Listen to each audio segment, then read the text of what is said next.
You ask Tiger to solve. This deals with linear equations with one unknown. The final result is y equals 21/5. Let's solve it step by step. Group all constants on the right side of the equation. Add 4/5 to both sides. Combine the fractions. Combine the numerators. Reduce the zero numerator. Simplify the arithmetic. Convert the integer into a fraction. Combine the fractions. Combine the numerators. Isolate the y.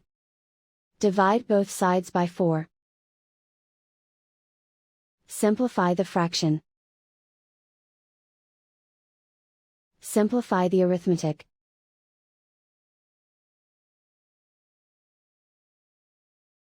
And so the final result is y equals 21/5.